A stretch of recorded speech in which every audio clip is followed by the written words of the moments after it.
Eguraldi hotzarekin, baina korrika egiteko giro aproposarekin, 3.000 korrikalari pasatxok hartu zuten parte atzo jokatu zen Donostiako maratoiaren 36. ekitaldian. Atzo gainera estrainekoz, 10 kilometrokoa eta maratoi erdia ere jokatu ziren, denera ia 5.000 korrikalari. Maratoian partaidetza bikaina, Espainiako txapelketa izaki eta gainera Zuritzen jokatuko den Europako txapelketarako gutxieneko markaren bila joan ziren korrikalariak. Gizonezkoetan lehia benetan estua ikusi ahal izan genuen, baina emakumezkoetan etzen kolorerik izan. Irudiotan ikusten duzuen Estela Nabaskuez, Nafarra gailendu baitzen, hasi eta buka. Beste behin ere jende mordoa hurbildu zen korrikalarien lana bertatik bertara ikustera, eta korrikalariek eskertu zuten bai, hauen bultzada eta animoa. Lehendabiziko kilometroetan, Pedro Nimo Behobian irabazitako Galiziarra aritu zen erbilanetan, eta ondoren berriz, Simos Aieso Ugandako korrikalaria. Emakumezkoetan bere larean fin jarraitzen zuen Estela Nabaskuesek. Honek ere Zuritzeko Europako txapelketarako minima gutxienekoa behar zuen 2 ordu eta 33 minutu zazpitik beraz, iritsi beharra zeukan Anoetako estadioko helmugara. Poliki maratoia bakoitza bere tokian jartzen joaten da eta lasterketa buru hirukote hau gizonezkoen artean Carles Castillejo, Pablo Villalobos eta Abebe Tulu etiopiarra.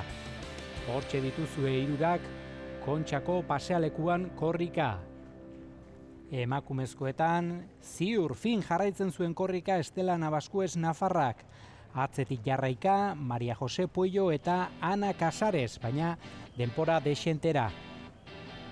Gizonezkoen lasterketa azken txampan sartuta eta 2 korrikalari lasterketa buru, Carles Castillejo eta Pablo Villalobos hain zuzen ere, eta 36. kilometroan hortxe duzue unea, Carles Castillejo erasoa jo zuen eta Pablo Villalobosek ezin izan zion erantzun.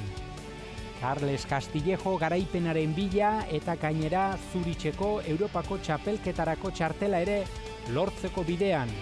Atzetik jarraika Pablo Villalobos, baina dagoeneko erritmo bizi-bizian Carles Castillejo jendearen bultzada lagun Anoetako estadioko helmugara bidean. Azkenengo metroetan bizi-bizi bazekien 2 ordu eta 13 minutu zazpitik behar zuela txartela lortzeko eta baita lortu ere.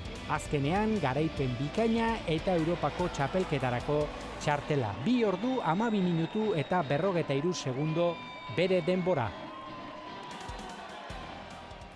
Sí, la verdad es que objetivo doble, ¿no? Bai, helburu bikoitza neukan.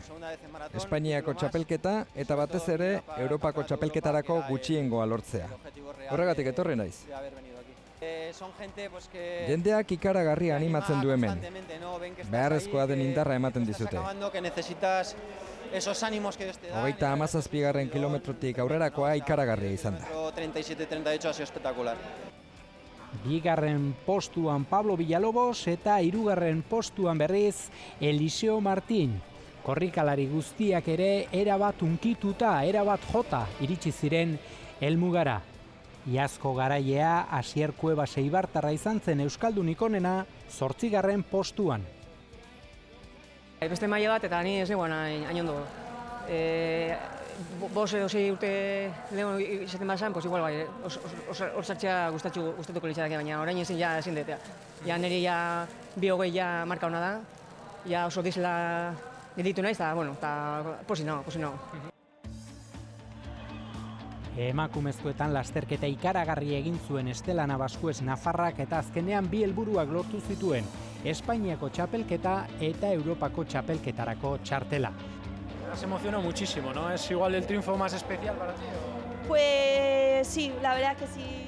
Egia esan bai, 10.000 metrokoan Espainiako txapelduna naiz, baina ilusio berezia nuen maratoian Espainiako txapeldun izateko. Asko eskatzen duten 42 kilometro dira, eta izan nezakeen ordainik onena jaso dut.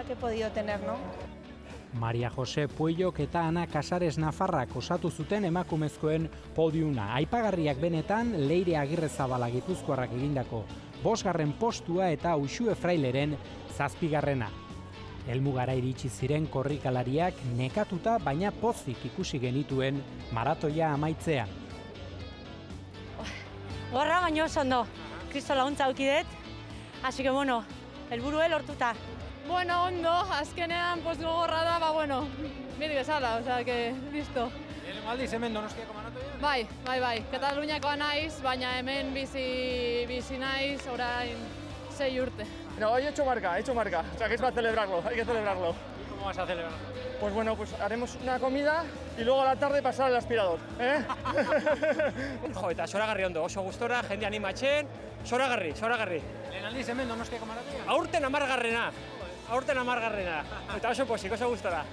Betik urtera hobetzen? Baiz, egia esateko ja nagusietxoa gara, eta, bueno, indela 20 urte genuen nire markaiko beren hemen Donostin, eta gero ja hori mantentzea ja dina eta esin da. Baina, bueno, oso gustora, disfrutatzen. Datorren urtean berriz? Ba, alba da bai, noski baietz, hemen egongo gera.